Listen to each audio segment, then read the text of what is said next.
was trying to figure out how to share. Oh yeah, So I'm hopeful that you guys are able to see my video.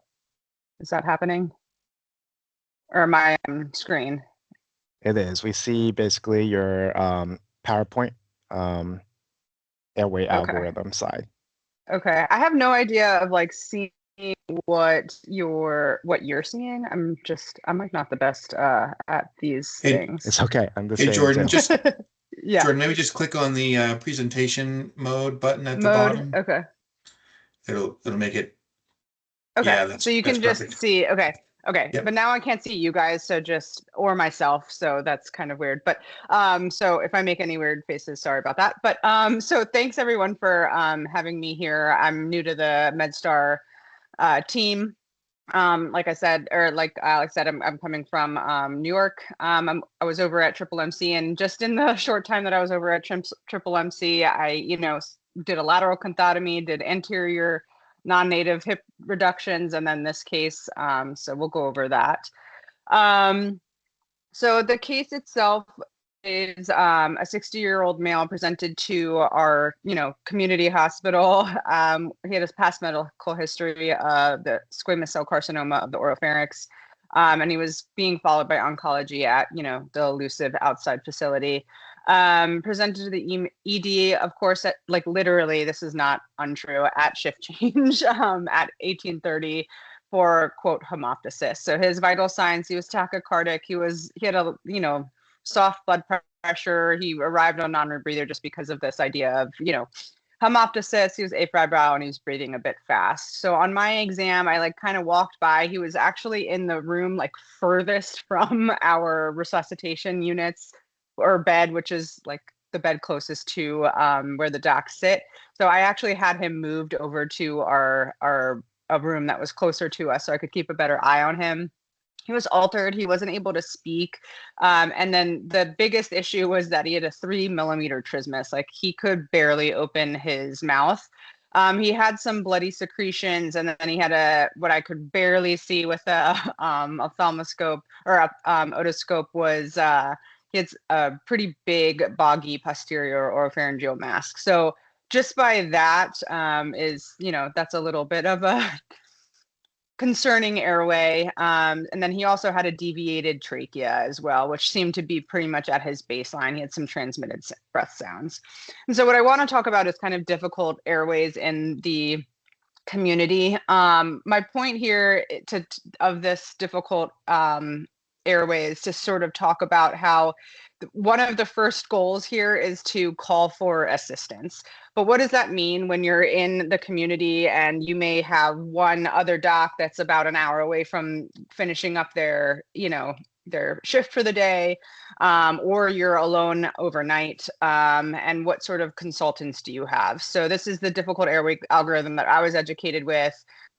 And then just again, the failed airway algorithm also includes the call for assistance.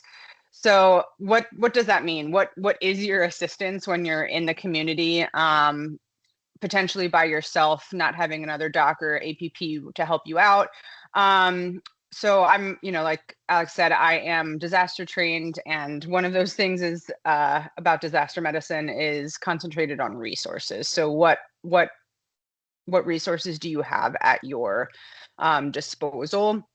And so when I saw this airway, I knew both that it was going to be a physiological difficult airway and also obviously an anatomic difficult airway. And so I felt uncomfortable initiating the algorithm without some assistance. So I called anesthesia, I called surgery, and basically did what I would call as a code airway, but we don't really have that in the community, at least where we were. And eventually I did get a surgeon at bedside. I spoke about this as like this was akin to opening a chest without a surgeon. I didn't want to initiate the difficult airway algorithm without somebody there that could assist me with a cricothyrotomy or a tracheostomy, because I had elected to go ahead and try to intubate him fiber optically. So the resources you have at your disposal are transport, basically. So knowing what's important about EMTALA and whose responsibility it is to take onus over the stability of the patient whilst transporting, and that would be the person, the ER doc. We get to decide whether or not we think that the patient is stable enough, or if we decide that the patient is not stable, but we can't further treat them in our facility, that it is okay to decide to transport the patient and take ownership over the risk of that. Luckily at MedStar, I've worked at a lot of different places, and our transfer center has been incredibly helpful in getting patients out that we no longer can really care for definitively in the community. And then of course your specialties that can support you. So anesthesia, surgery, and ENT. Just some pearls for fiber optic intubation. So again, knowing your resources, what you have available to you. I think the biggest resource is your own knowledge and comfortability with the procedures. One of the biggest things was doing a timeout and being very, very clear about what the procedure was going to involve. Most importantly, when there's that critical point of inserting the tube and inserting, giving some paralytic, knowing that paralytic is at bedside. But there's a Mark Twain quote, I believe it is, that says basically like, if I'm going to cut down a tree and it's going to take 5 hours, 4 hours of it is me sharpening the axe. So the procedure itself is not the most difficult part, it's the preparation. So making sure that the patient is properly numbed. So giving some inhaled lidocaine. You can give basically equal parts lidocaine, equal parts saline, and put it in a nebulizer. You can do topicals. In his case, we couldn't do a hurricane spray because he couldn't open his mouth. And then some Eurojet to the nostril. Glycopyrrolate, if you can get that from pharmacy verified quickly enough. And then also having your sedation ready. So Versed or fentanyl or ketamine. Lately, I've been using Versed more so because of the ketamine causes the secretions.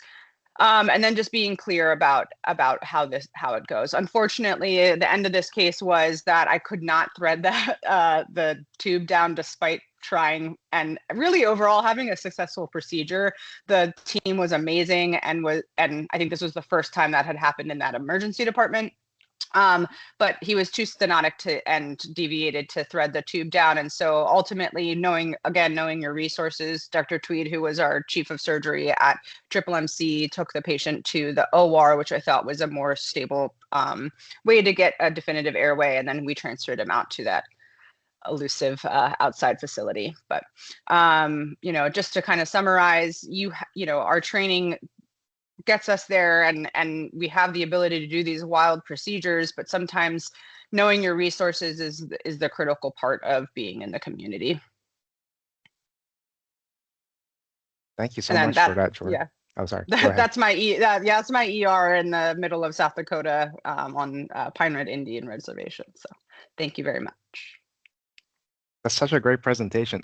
Thank you for sharing about that too, about knowing your resources. And I think that's exactly what kind of Pinnacle case series is kind of hitting upon, and with your background too. Like when you go to a new location, it's knowing what you have and what you don't have too, and what you're capable of, and having the right kind of consultants, the right kind of equipment. How did you do you mind if I ask, coming from Montgomery and with your work at South Dakota, do you mind if I ask how you kind of work into like a new department? Like how do you find these kind of resources, and how you kind of read up on it? Yeah, so I've been the new kid at a lot of different departments. I've bounced around a lot. And so I think actually like the more you're new somewhere, the more you know what it is to ask for. And so one of the few questions I ask is like, do we have a fiber optic scope? What do we do for code airways? I think honestly, part of our training is just being a creative problem solver, and I think that's one of the funnest parts of our job, is trying to figure out alternative solutions to these difficult problems that we have. And I think in the community, that's what's so fun about working in the community, is that you can sort of pull together your resources and say, how can we best fix this problem as a house together? And I think I think this is a silly response, but just asking for help, I think, is a first great step, because I think knowing your limitation and knowing when you just can't help the patient definitively. I think a lot of times it provokes your colleagues to step up and try to help out as well. I love that. Any quick questions from the team? Munish? Yeah, Jordan, thanks for sharing that case. Yeah. We included glycopyrrolate in, I think it's in all 9 of our EDs, Pyxis, intentionally for exactly what you're talking about. So, because ketamine, I think, is just such a great drug from the perspective of not depressing respiratory drive. But you should have the glycopyrrolate in your ED Pyxis. I know we have it at Hospital Center and at Georgetown, but I think the hope was to have it in all 9 of our Pyxises.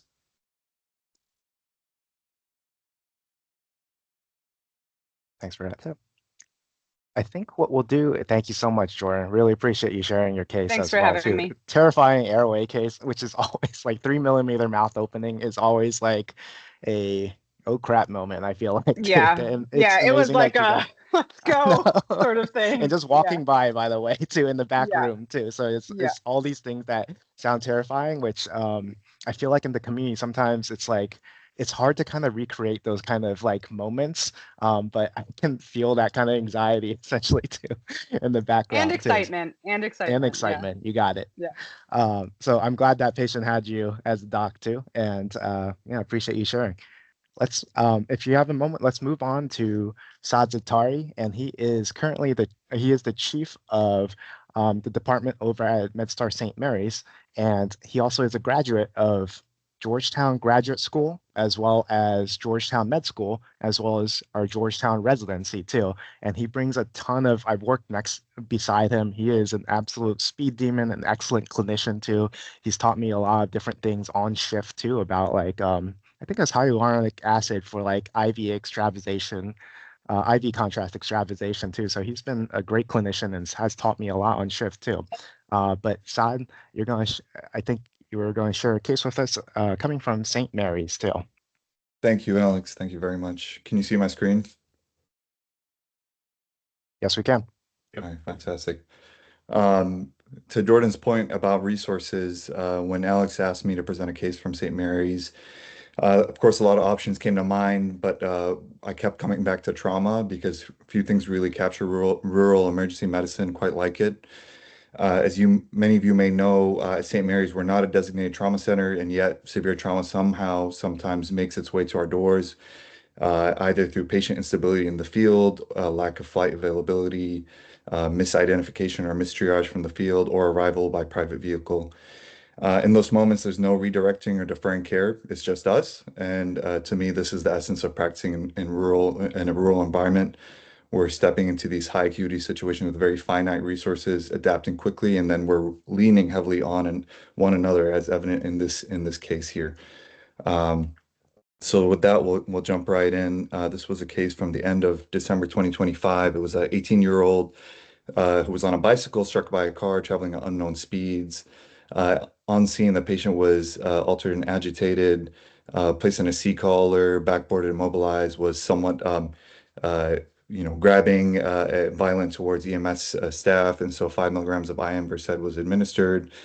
Upon arrival to our emergency department, vital signs listed here: heart rate was 73, respiratory rate was 30, blood pressure 110/59. He was kept on a non-rebreather. It was unclear truly if he was hypoxic or this was really just put on by EMS and continued by our team. Noted to have trauma to his head, abrasion of the right forehead. Pupils were 4 millimeter, reacted bilaterally. He had diminished GCS of 10. He was medicated, but wasn't following commands.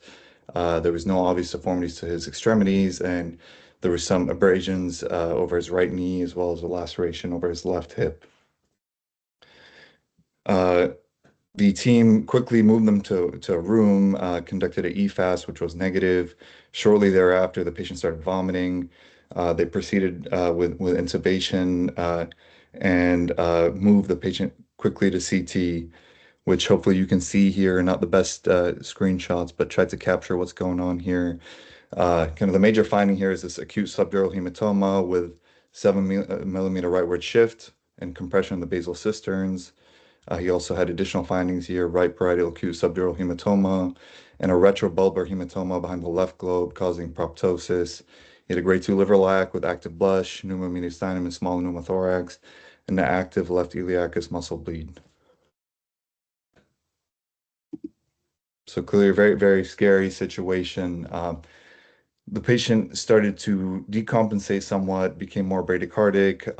Our team had discussed with Washington Hospital Center. However, there was concerns about impending herniation. They administered mannitol. They began hyperventilating this patient. They did a eye pressure. The intraocular pressure was 24.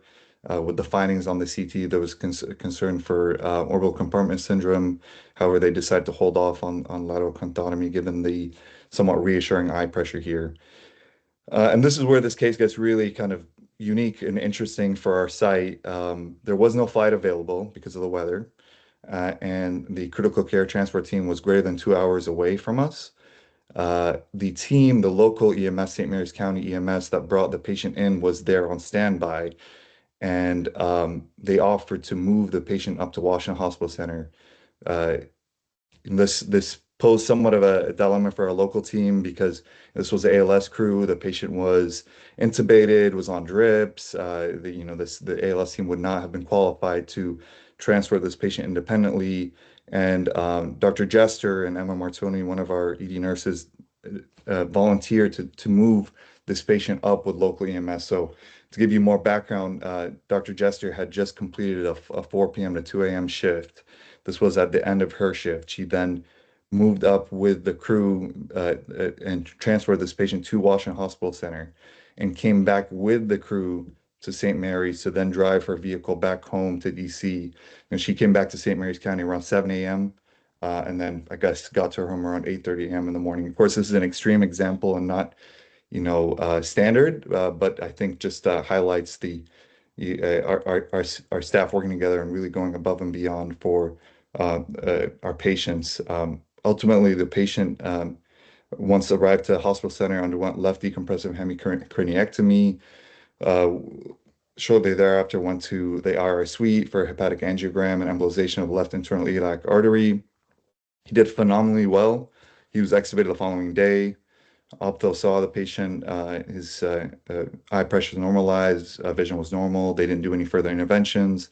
He was there in the hospital for about a month.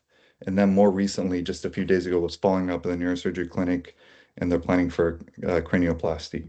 So just really remarkable case. The actions taken by our team directly saved this 18-year-old's life. I'm very proud of the work that they did. Um, and so with that, I'll jump into a few quick teaching points just to being sensitive to the time. Alex, how much time do I still have? You've got a minute, but I think I probably took a little bit too much time. So yeah, a couple minutes. All right, I'll try to go through as quickly as possible. For um, temporizing elevated ICP, one of the mainstays is hyperosmolar therapy, mannitol versus hypertonic saline. Typical dosing for mannitol is 0.25 up to 1 gram a kilo IV over 30 minutes. Some resources point to higher doses, 1.4 to 2.1 grams per kilo. In field settings where ICP monitoring is unavailable and clinical signs of herniation are present. Hypertonic saline dosing varies by concentration. When we're using the 3% hypertonic saline, we give a volume of 2 to 5 milliliters a kilo over 10 to 20 minutes. At hospital center, they ultimately administer 23.4% of hypertonic saline, which a typical dosing of that is 0.5 mLs a kilo with a max of 30 mLs infused over 10 minutes. Preferably, these medications should be administered over through a central line and given as a bolus rather than continuous to minimize rebound effects. Really, I think there's some debate on this, but neither agent has proven superiority in terms of mortality or long-term neurological outcomes, although hypertonic saline demonstrates some modest advantages in ICP control and duration effects. There was a 2011 meta-analysis that discussed a relative risk of 1.16 for successful ICP control and additional mean ICP reduction of 2 millimeters of mercury compared to mannitol, and seems to have a longer duration of effect and associated with shorter ICU stays. There was a more recent 2024 meta-analysis which did not show a significant difference in mortality between hypertonic saline and mannitol, although really it seems that there is a signal for benefit to hypertonic saline with a relative risk of 1.55 with a confidence interval crossing 0.98 to 2.47. So really that's why it wasn't deemed significant with a p-value of 0.06. So signal possible benefit to hypertonic saline, but the verdict's not out there yet. Other interventions here, elevate head of bed to 30 to 45 degrees to help with venous flow, making sure the patient is adequately sedated and pain is well controlled so that they're not moving or bucking to increase the ICP pressures. And then finally, the hyperventilation. This was used. It's really just a temporizing measure that's not routinely recommended, but it's a rescue intervention for refractory intracranial hypertension and concerns for imminent herniation. There's some few studies that have documented negative outcomes here. The pathophysiology is likely vasoconstriction inducing from the hypocapnia leading to cerebral ischemia and accumulation of neurotoxic agents like lactate and glutamate. So really, in practice, we should be using this as a rescue procedure for threatened herniation, such as dilated unreacted pupils, asymmetric pupils, posturing, or progressive neurological deterioration. In the interest of time, I had a quick slide here. Really, the takeaway point on indications for lateral canthotomy seems that really this is mostly clinical. There isn't a consensus on IUP cutoff. Some resources say over 30, others say over 40, but rather that's not always a clear indicator of orbital compartment syndrome. We should rely on clinical indicators like proptosis, tight eyelids, having difficulty with closing the eyelids with finger pressure, and a relative afferent pupillary defect. Hopefully you don't come across a situation like this often or ever in practice, but if you do, hopefully you're prepared. And with that, I'll pause for questions. Saad, was there consideration of a burr hole in this patient? Not that I'm not sure any of us on this call have done one in the last decade, nor that we have the capabilities to do them, the tools to do them. But short of transporting this patient as quickly as you can to the hospital center, that's really your only other option. So curious whether there was any consideration of that locally. My understanding was that after the mannitol, he seemed to have stabilized a little bit, and so they really focused on moving the patient. I think, Alex, you reached out recently as to whether we have the equipment for burr holes, which I still have yet to look into. I don't even know if we have the equipment at St. Mary's, and very scary situation to encounter. So I'd actually think that was me that asked. And the takeaway from that is if you don't have a burr hole, you can use an IO and suck blood out with the IO. I also wonder if it depends on the type too. I feel like an epidural probably will respond a little bit better to a burr hole than a subdural. Although that in this case, like young guy, eye mortality, like it's probably reasonable too to consider. Thank you for sharing that. It was a great review on like ICP management, community care, and shout out to Hallie as well as Emma, and also about IOP measurements. I think we always talk about like the IOP with 30 to 40, but if you see a retrobulbar hematoma and sometimes you can't even pry open the eyelids too, sometimes that's an indication for the lateral canth too. So I appreciate you bringing in not only the textbook, but also basically what happens clinically too. So appreciate that. For the interest of time, if you have any questions about Jordan's cases or Saad's cases, if you could put them in the chat, that'd be much appreciated. And Jordan and Saad, if you guys are okay with answering those questions on the chat, that'd be much appreciated too. Let's move on as well too. So thank you. That's our Pinnacle cases. And then next up, we basically have STI management, the latest and the greatest essentially too. And so we have Deanna Najera as well as Courtney Asworthy Good. And so Deanna, she splits her time between Montgomery as well as a county health department and a community mental health agency. She brings in a ton of experience too, from frontline emergency care, public health, and mental health expertise too, with dual masters in basically public health from the Medical College of Wisconsin. She's a past president of the Maryland Academy of PAs, and she's a former AAPA board member. or Dr. Courtney Esworthy Good. She has a huge career in like cardiothoracic surgery, neuroscience, the orthopedic surgery, before going to PA school during the height of COVID. And she practices emergency medicine at Montgomery currently, and she's the public relations director for the Maryland Association of PAs too. She has a focus on disaster medicine and global health. And basically, both of them are well positioned for today's discussion about STI and emergency contraception. So hand the mic to you guys. Awesome, great. Hopefully slides are looking okay on your end. So appreciate paying attention to something that we run into more than we sometimes like, but it's the nature of emergency medicine. So since everybody's on their phones anyways, feel free to download. There's a free app from the CDC for STI guidance. So this is obviously one of those, oh crap, where do I go? So this is always available, and it gives you the most up-to-date and then links out to some other sort of nuanced arenas such as pregnancy, adolescence, that sort of thing. So that's available as a resource. So just as an update regarding syphilis, in case you were unaware, syphilis rates continue to rise, particularly congenital syphilis. And there's actually increasing number of studies looking at the emergency department as an entrance point into testing for syphilis, HIV, and hepatitis C. Some of those are patient self-selecting, but also opt-out testing. And it's often risk stratification, but of course, nobody thinks they're high risk when you ask them. But in the DC-Baltimore corridor, we are a high-risk environment. So considering that, particularly as we know that syphilis can cause pregnancy complications, including early pregnancy loss.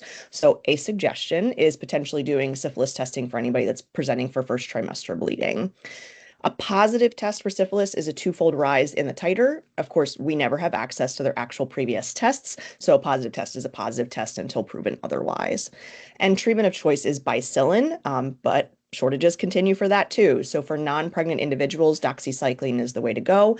It's twice a day for 14 days for early or early latent. And early latent means turning positive in the last year. And again, may not have access to those records, but if they say I was negative last year, now I have a positive test, do the 2 weeks.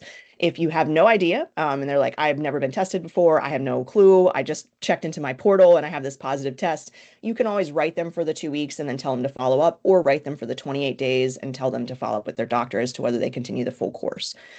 If they are pregnant and have a true documented penicillin allergy, this may actually be an admission because the only treatment is bicillin in pregnancy. So this is not just a, well, call, follow up, whatever. This is definitely a consultation and probably admission. So just keep that in mind as well.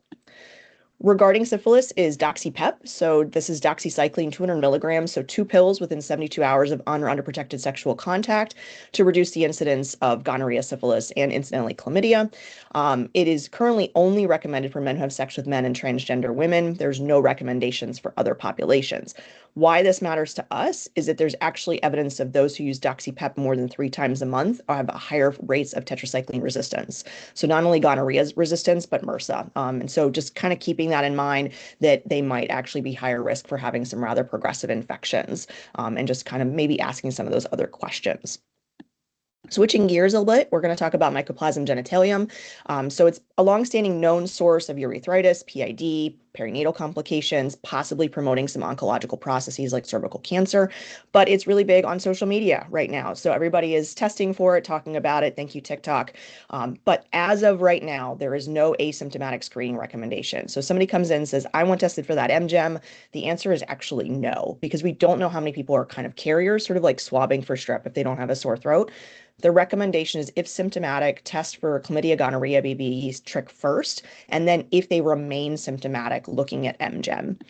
The current recommendation, it's actually 2 antibiotics. So it's doxycycline for the first week and then azithromycin or moxi, but only if you can get susceptibility testing because of high rates of azithromycin resistance. So obviously we can never follow up on that. And I'm not putting that on the PAC3 team. So you're going to do doxy for a week and then moxi for a week after that. Switching gears again, talking about gonorrhea treatment. So the recommendation currently is ceftriaxone 500 milligrams once, but a lot of our guys people are already getting stuck in the lobby and have IV access. So go ahead and give them the 1 gram. It's in the Pyxis and the piggyback. Just give it. Like, why are we waiting? Why are we torturing our patients? If they have a line, give it to them a way that they can get it. There is alternatives, Gentin azithromycin with a high vomiting risk, so sometimes give them a Zofran as well.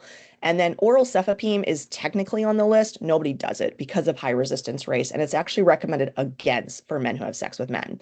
Now, these guidelines are updated every 4 to 5 years. It was last done in 2021. There is no staff left to do this at the CDC, so TBD. Probably the IDSA is going to be coming out with these recommendations, so it's going to be a trust but verify sort of situation, but right now we're still sticking with the old STI guidelines. And having said that, there is actually new gonorrhea treatments available. So these were just approved in December for urogenital gonorrhea only, 12 and older, and these are both first-in-class antibiotics. So Blujepa has actually been out for urinary tract infections and got the secondary indication for gonorrhea. So it is technically available to prescribe now. Minimum weight of 45 kilos, 3 grams PO, 12 hours apart. And you see it only comes as a 750 milligram pill. So this is a lot of pills that they have to take. So keep that in mind. If they can't swallow pills, they're probably not going to get this down. Also, a little cost prohibitive, $750 cash. So if they don't have insurance, this is probably not the way to go. The other new one is Nuzolvence. It is not actually on the market yet because this is its first indicated use, so cost is not available. There is a pregnancy contraindication based on animal data, but it is going to be a single dose one time. So this may be something that we end up doing because they have this documented cephalosporin allergy. We may end up giving them one dose. TBD, we'll see where that goes. Another interesting thing is recurrent bacterial vaginosis. And unfortunately in the ER, we see this, right? The person that comes in at least once a month for the vaginal discharge, you're like, here's your flagell, please go see an OBGYN, and then they're back again. Well, there is actually a new recommendation for concurrent treatment of male partners. So off-label have been doing concurrent treatment of female partners for years, but now there's actually evidence about treating male partners. So it's flagell for a week and topical clindamycin to the tip of the penis. This seems to be more effective in men who are uncircumcised because they seem to be higher rates of carriers for the BV, but it is something that's available. And this results in a significant reduction in the recurrence of BV for the female patient. So you may have patients saying, oh, I saw on social or I Googled it. Can I get a script for my partner? This gets a little interesting. So expedited partner therapy is approved for chlamydia, gonorrhea, and trick in most states, including the areas that we practice. The idea is that you'd give the prescription to the partner. You have to write on the prescription for EPT. The partner then takes it to the pharmacy. The pharmacist is supposed to check for allergies and interactions and then give the med to the patient. Problem is, who has paper scripts anymore, right? So there are some workarounds for EMRs. Some providers will do a refill for the patient that they're seeing. Gets a little dicey because, again, you're not doing that interaction check. You can always ask the pharmacy for a regular written prescription. You can try and get the patient's information and then call the pharmacy and call it in, but it is allowed by law. It is only for oral medications, and as we talked about, oral treatment for gonorrhea is recommended against, so it's usually just chlamydia and gonorrhea. Interestingly, not FDA approved for BV or doxypep, but there's actually legislation currently right now in Maryland to add BV to the EPT list. So it's the idea of you sometimes have to pay attention to the Maryland General Assembly because it does impact us clinically. And then I just wanted to end with this fun ethical question. Is the idea of duty to warn extend to partners of people with an STI or other infectious diseases? And this question has actually been asked so much that the CDC has a webpage dedicated to it. There are 3 states, not including our area, that require the notification, but the idea is that you use the disease investigative specialists and they will go out and talk to the patient, but you have to make every effort necessary to alert the patient of their infectious disease exposure. So it's one of those sort of things it's probably a very long ethical and legal conversation, but strongly encouraging a patient to disclose to their partner, at the same time understanding there may be some safety concerns that they can't do that safely. So with that, I'm going to pivot over to my partner in crime. So I'm going to touch on emergency contraception as well as a few other topics as well. So what is it not? It's not an abortion, and there's no risk of birth defects when given appropriately and all of that. And there's a couple different options. We're going to discuss the ones that we're going to see most often and what we can possibly do. So oral medications and IUDs. So for oral medications, we have the Plan B and we have the Ella. So Plan B is over the counter, but it does cost $50. So there is a bit of an extension there, but you have to realize that not all patients can afford that. Plan B is most effective up to 3 days, but you can technically you can give it up to 5. But the most important thing for Plan B is that the patients have to weigh under 165 pounds for it to be most effective. So a lot of our patients, we have to think about that as well. It's about 75 to 94% effective. And then for Ella, you can give it up to 5 days, and then the patient can be any weight, about 85% effective. We actually do have Ella on formulary at most places. At least in MedStar. So both don't have estrogen, so you don't run that risk of blood clots, stroke, etc. And then just to touch on the mechanism of action, they both get to the same place essentially, but just in case anyone ever asks you. So for Plan B, it inhibits and delays ovulation before the LH surge, preventing the release of the egg. Whereas with Ella, it inhibits and delays ovulation when the LH surge has already begun, so it's effective later in the follicular phase and postpones follicular rupture for about 5 days. And again, something to tell patients, especially in this day and age, neither of them will stop a fertilized egg from implanting. So this is mostly to stop the fertilization, and it does not affect an existing pregnancy. And then for our IUDs, we have a couple different options. So we have the copper IUD. This can really, side effects of this can be heavy menstrual bleeding and painful menstrual bleeding. So if your patient already has a disease process that makes that happen already, you really want to talk to them about this option. It creates a toxic environment for the sperm. And then for hormonal IUDs, the bigger side effect is not having period, which for some patients can be a good thing, some patients maybe not. It thickens the cervical mucus, hindering fertilization and implantation. Studies are showing that there's about a 0.3 difference in pregnancy rate favoring IUD, the copper IUD. So they're both super effective, up to 5 days, and around over 99% effective. And then this next chart, I really like this chart. It's really simple. In case you ever wonder, you can refer back to this. So general overview. So for both Plan B and Ella, you want to give these as soon as possible. For IUDs, you can give them anytime in those 5 days for the effectiveness. For the Plan B, you don't need the prescriptions over the counter and for Ella, you do need a prescription. For both of those, you can take it every time you need emergency contraception. So you can feel free to give your patients some refills as long as you give a good explanation of when, why, how to take it. And then for the IUD, problem with this is you got to make sure someone can actually put this in because we're not usually the ones putting these in. I know some people have those capabilities, but it's not something we do in the ED mostly. I've talked to some of our OBGYNs and they've been very receptive to this one. And the other benefit is it keeps working as birth control. So they don't have to take it every time there might be unprotected sex or whatever it may be. So post-exposure lab tests, especially in cases of sexual assault. So baseline testing, we want to do the HIV, Hep C, Hep B, syphilis, chlamydia, gonorrhea, trichomoniasis. And then you want to do a BMP and CBC for HIV PEP if you're doing that. We actually have a cool order set.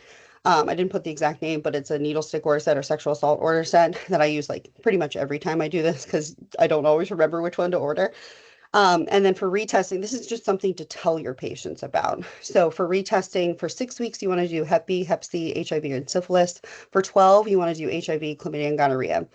Now, for the HIV, there are some providers that only do the baseline and the 12, but that'll be up to the people actually doing the retesting. And then we also have a really cool discharge paperwork for STD follow-up sites for your specific location, so you can give them that as well. We kind of talked about this in her and Deanna's slides, but for gonorrhea, ceftriaxone, 500 milligrams IM once. If they're over 150 kilos, you want to do 1 gram. And like she was saying, if they've got IV access, it's probably easier for nursing you everything to go through the IV and just do the 1 gram. For chlamydia, we want to do the doxycycline 100 milligrams PO BID 7 days. And then for trichomonas, we want to do flagyl 2 grams once. Like we talked about, there are other options for this, especially if you're worried about patients' follow-up, but this is the recommended guidelines. This is HIV prophylaxis regimens that you can put your patient on, and you can read them here. We have a lot of these on formulary too, if you need to start their dosing while they're in the ED, because I've recently done that a lot.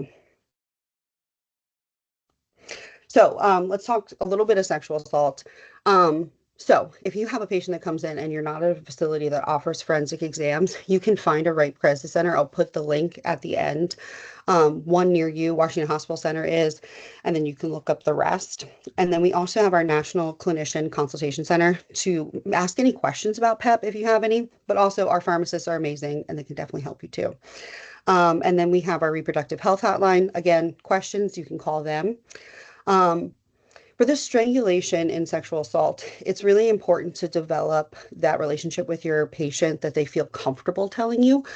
Sometimes there are outward signs of strangulation, but not always. And sometimes it's really soon afterwards. Maybe you don't see that. So it's really important that you develop that rapport to be able to treat them properly. And then big reminder, non-consensual sexual activity are always reportable for any minors. This is a little bit about documentation. So you want to stay non-judgmental. A, they can read it. B, their parents might read it, anything like that. You don't want to be the reason a patient doesn't seek care because you were judgmental or whatever may have you. Shield laws is not something that's happened yet, but especially when we're thinking about states that abortion is now illegal or certain medications are now illegal, it's something that hopefully will come up at some point to protect us so we can give adequate care to everyone. And another reminder is that there is no parental consent needed for adolescents for STI or pregnancy treatment. And then as far as documentation, this is kind of like some good things to keep in mind. Concern for unintended pregnancy is a good way to put everything. And then instead of saying, they had an abortion 2 weeks ago, especially if they're from a different state, anything like that, you can just say pregnancy lost 2 weeks ago. And then again, with the out-of-state thing, you want to just say out of system. Don't go into it because then everyone knows. Don't put that in there. And for adolescents, again, their parents might read some of the notes. So instead of saying high-risk sexual activity, you can kind of cover them with pelvic pain and dysuria. So that way insurance still covers everything that you do, but you don't necessarily put that on your documentation. This isn't like a rule, hard and steady, but just so you know. Take-home points. IUD is more effective than medications, but who's going to put it in? That's an important conversation to have. And then patient preference. What do they actually want? You got to talk to them about it because even though something might be more effective, it might not be something that they're comfortable with. And definitely make sure they have the good follow-up. And then about the refills, definitely put a lot of information of when to take it, why to take it, all of that. Rates of effectiveness, side effects. Education is so important in this always, but especially for things like this, so they know what they're getting into, what to expect, and all of that. And then for non-consensual sexual assault, we kind of talked about all of that, what kind of labs, treatments to do, exposure prophylaxis. Not every patient wants to do it, but they should be always given the option to do it and all of that. And again, non-judgmental. This is not our place to judge, and we want to make sure they have great follow-up. So these are the links I was telling you about. And then, the CDC these days is not going to be the most reliable source. I'm actually a part of the Access Bridge Women's Health Fellowship. And they actually gave us these awesome packets of discharge instructions, guidelines of when to treat, how to treat, that kind of thing. And fun fact, some of them are in EPIC form, so we could use it if we want to. Yeah. Yep. Thank you, guys. Thank you so much. I think there's a couple questions in the chat, if that's okay. I think, Deanna, I think this one might be for you, but the question was about pregnant patients and syphilis as well, and I think you mentioned admission for them. Do you mind explaining that a little bit more, why they needed admission? Yeah, so since Bicillin is the only treatment, they actually get immediate penicillin desensitization and then get the Bicillin anyways. And so just because they're so high risk, both from potential fetal harm, like inducing early delivery, as well as the fact that you need to do the desensitization. Alternatively, they can do Rocephin once a day for 10 days, but that means maybe coming back versus staying. And there's obviously a lot to go into that process. So that's why it's an ID call and letting them, kind of figure out what the game plan is. Thank you for explaining that. And I think the second question is about Ella. So I think are there any considerations for prescribing Ella for those of us who work at Catholic hospitals?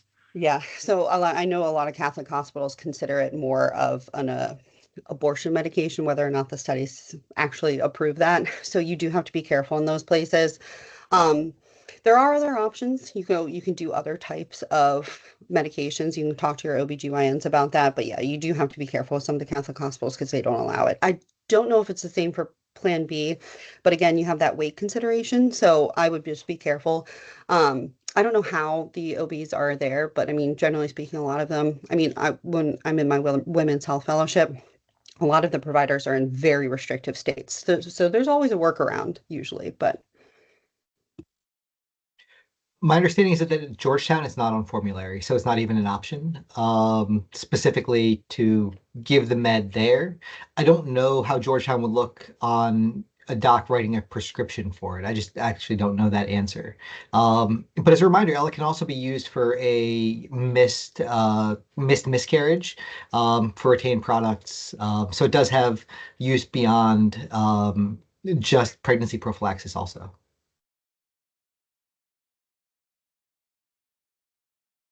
Thank you for that.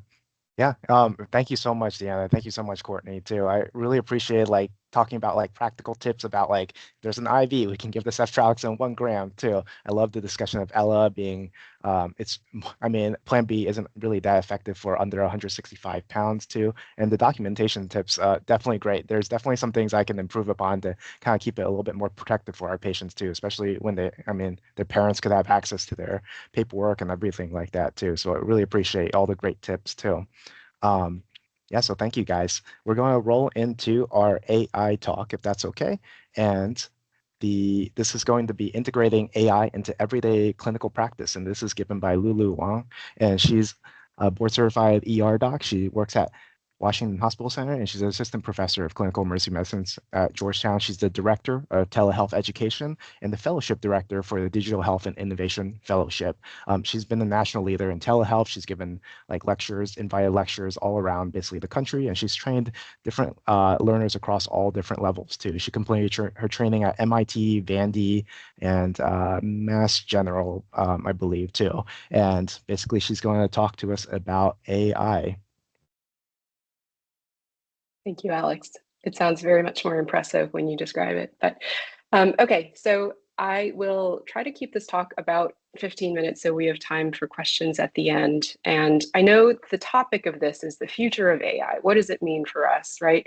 But before we jump ahead to the future, I actually want to turn the dial back a little bit. And I want you to think about the year 1998. So for most of us, I think it was a pretty memorable year, right? We had Celine Dion on every radio station, and collectively we ponied up a lot of cash for these gremlins that could watch us while we sleep. And we also reached some true pinnacles of fashion, I think, undoubtedly. 1998 was also the year Google was founded, and Amazon was pretty fledgling at that time too. It was around 4 years old. And we were at the beginning of what would end up being a fairly steep curve of home internet adoption. So at the time, about 1 in 3 American households were using home internet.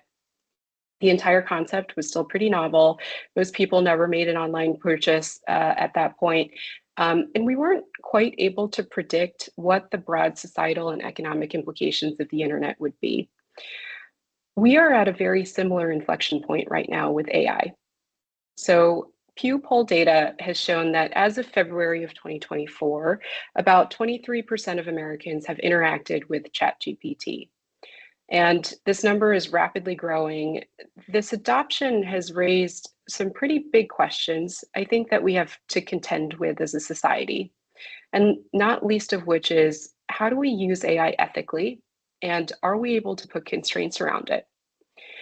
I don't have the answers to these questions, but AI is already rapidly changing the future of our work. And so I think it's important to understand where we are today and what it might look like tomorrow for AI in emergency medicine.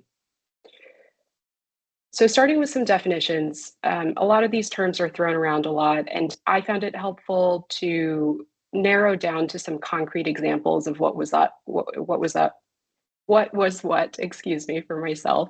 So the term AI itself, artificial intelligence, broadly speaking, is anything that simulates human logic or cognition or decision-making.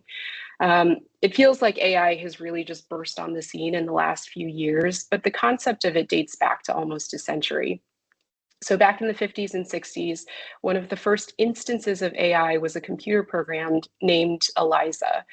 And the way that it worked was that the user would type in a sentence and the program would detect certain words and then return a pre-scripted response. So if you said, "I'm feeling sad today," Eliza would say, "You say you're feeling sad today?"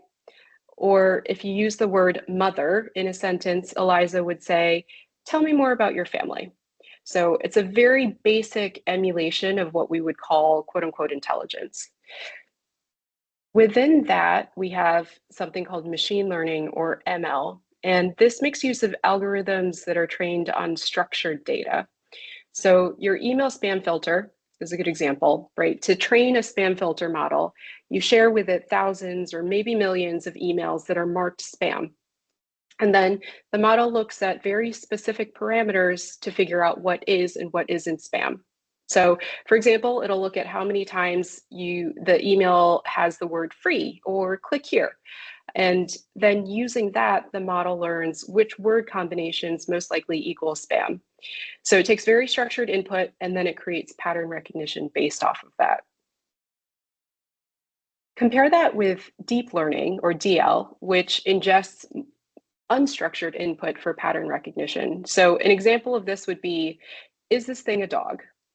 Right? You feed it a bunch of photos of dogs. You don't tell it specifically what characteristics makes it a dog, but the model itself picks up on these patterns. So it notices that maybe certain lines or shapes represent an ear or a tail, and that makes it more likely to be a dog.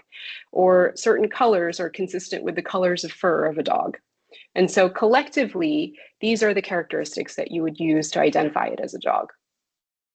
A clinical example would be training it on a bunch of abnormal mammograms, right? So it notices that there's a pattern of certain densities and shapes, and then using that, it's able to look at an unlabeled mammogram and pick out what might be cancer.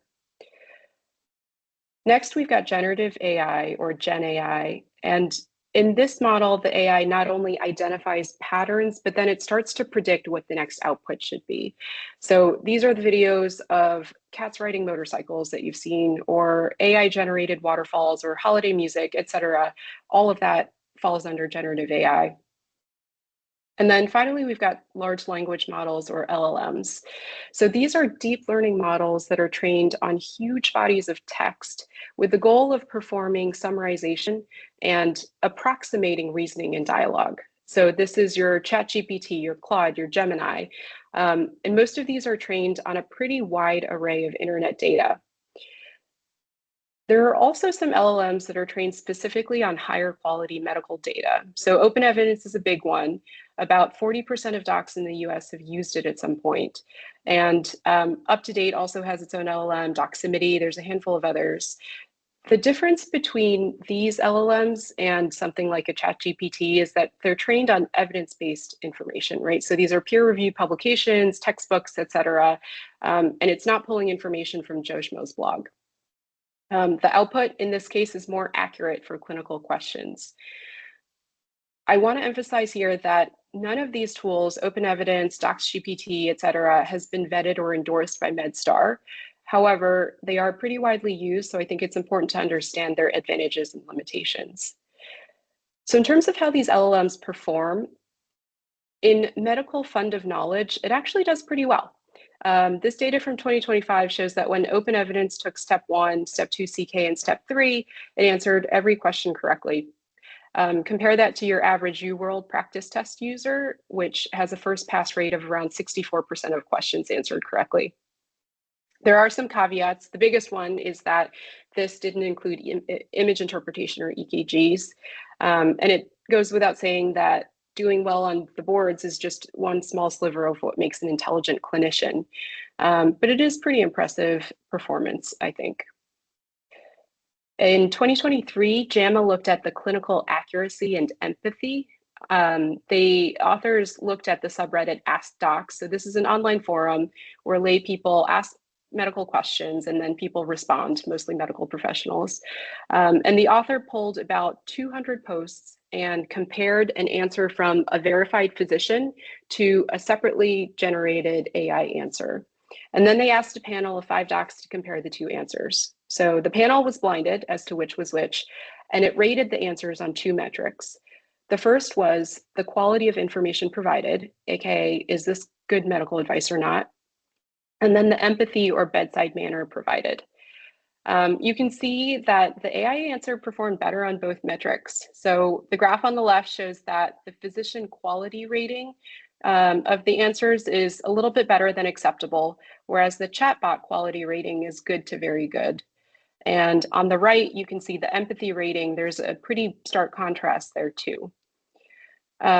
Again, you could say not really a fair comparison. The average clinician on Reddit isn't writing 1,000-word responses and they're not editing it for empathy, which is all fair.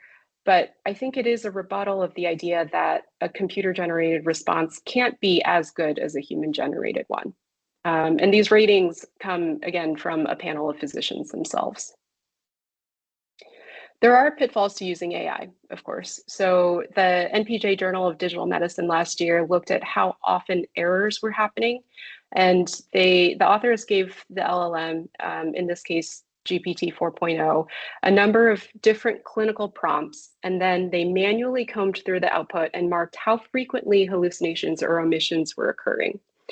So hallucinations, very common error when using AI, right? That's when the AI just makes something up that doesn't exist, just categorically makes it up. So if it says that amoxicillin belongs to a class of antibiotics called Betelgeusicides, that would be a hallucination.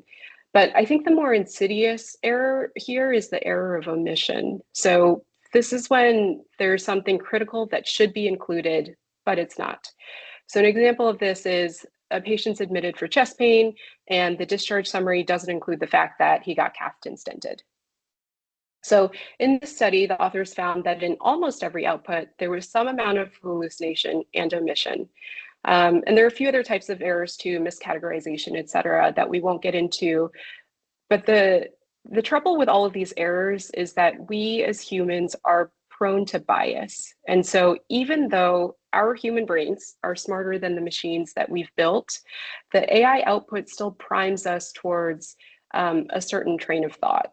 So if you remember to the last time you looked at an EKG and up top it said acute STEMI, and even though you knew it wasn't a STEMI, you knew it was just pericarditis, it made you look twice, right? It made you think twice. So learning how to navigate the growing volume of AI output without becoming complacent is going to be a challenge. So we've looked a little bit at the good, the bad, and the ugly with AI. More concretely, I want to explore what this might look like on your next shift. So here are some of the tools that we have at our disposal. The first is an ambient dictation tool, otherwise known as virtual scribing. When I show up on shift and I log onto my computer, one of the first things I do is I pull out my phone and I pull up this app called Suki. And this is a MedConnect integrated app. It's already pretty widely used in our ambulatory practices. And it'll listen to my conversation with the patient and it generates a note for me. Also adds in things that family members say or the interpreter. And I find this particularly useful for patients who have a few different chief complaints or multiple symptoms because it makes it easier for me to remember to capture all the details and then make sure that I document them. Also useful is it lets me pull up their labs or list of medications when I'm at the bedside so I don't have to go back to the computer to reference something. It's definitely not a perfect tool. It has a tendency to over summarize and over condense, and it also puts subjective information in the physical exam. So if the patient says, I feel cold today, often that'll pop up in the physical exam, but it does help cut down on documentation time. I just make sure to get verbal consent from the patient before using it. And this is in beta right now for the ED, but it is open to any MEP provider who wants to use it. So if that's you, just shoot me a message. So after I do that, let's say I go in and I see my first patient and they're tachycardic and tachypnic. All of our sites today use St. John's criteria as a starting point for identifying sepsis. And that's followed by either QSOFA or MUSE, depending on the site. But we've all been in the position of having a patient with DKA or alcohol withdrawal and being asked, getting an alert and saying, did you get a lactate? Or should you get cultures? Should you give 30 cc's per kilo? And all of this adds to alarm fatigue. One evolution that is coming down the pipeline is using AI to better predict clinical deterioration or sepsis, and be able to do so with higher sensitivity and specificity. So this tool isn't quite live yet, but it will be in the next few months. This is an effort led by Dr. Miriam Fisher, developed by Bayesian Health. And what it does is it uses a combination of vital signs, labs, et cetera, but does so more smartly than how we're doing it now. So it filters out things that previously would have alerted for sepsis, like isolated tachycardia when it's the only data point, or abnormal labs in non-sepsis conditions. So if you've got a patient who's got an elevated SED rate, but they're recently post-op, then it might not need to alert for sepsis. And it tracks trends over time. So it'll look at whether this elevated creatinine is very abnormal or only slightly abnormal compared to prior trends. And it really tries to narrow down to the patients that are truly septic. So more to come, but looks promising. And then as I move through my shift, sometimes I'll get a call from radiology. They'll say, hey, this patient has a PE and needs to be prioritized. And it turns out that patient's in the waiting room, and we bring them up to the front of the line and room them. So AI radiology augmentation has been live at MedStar for about 1.5 years now. And they use 2 tools primarily. One of them to quickly detect emergent findings like head bleeds, PE, dissection, pneumos, et cetera. And then another tool that generates the report and impression.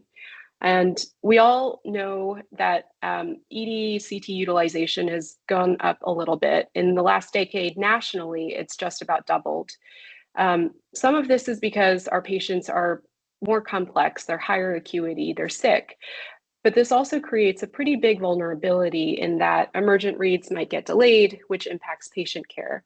So these AI tools help mitigate that. And then once I get back to my computer, I often want to synthesize some of the information that I've gathered from the patient, or maybe want to learn more. And there's a tool called MedStarGPT, which helps with that. So MedStarGPT is MedStar's version of ChatGPT. And compared to the other LLMs that I've mentioned, this is MedStar endorsed, it's MedStar built, and anything that's entered here stays within the MedStar environment. So this means that you can share PHI and it stays entirely HIPAA compliant. Some of the ways that you might want to use this tool is you could ask it to take a list of chief complaints and diagnoses from your shift, and then generate a list of clinical pearls that you can share with your learner. Or if you are a learner and you always get nervous when, let's say, an older patient with dizziness pops up on the board, you can ask it to generate a collection of simulated patient encounters and ask it to really probe your medical decision making. Make sure that your decision making logic is sound. If you're taking your written boards, it can help you generate test questions on your weakest subjects. If you have an admin role and you've been in a bunch of meetings this week and you don't have access to Copilot, you can ask it to take MedStar proprietary transcripts and then generate minutes and action items. So lots of opportunity here.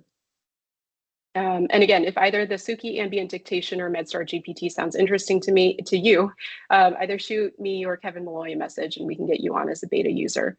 And MedStarGPT is intended to go live for all of MedStar in the near future, but we don't have a specific date just yet. Looking a little further ahead, Epic has some pretty neat tools that are hopefully going to cut down on the time spent hunting and pecking for information. So highlighting some of the ones most relevant to us. For most patients within our system, we have a mountain of data in our EHR. And the trick becomes, how do you hone in on the signal of what's important without spending a lot of time wading through all the noise? So Epic's chart summary is one example of a tool that helps address this. It takes the patient's medical history, hospitalizations, clinic notes, and summarizes it all into a single at-a-glance panel. Other things that it can do, summarize the events from a previous shift. It can identify follow-ups from imaging, right? We all recognize the importance of communicating these incidental nodules. So this is a great way to make sure they don't slip through the cracks. It can suggest orders for quick order entry.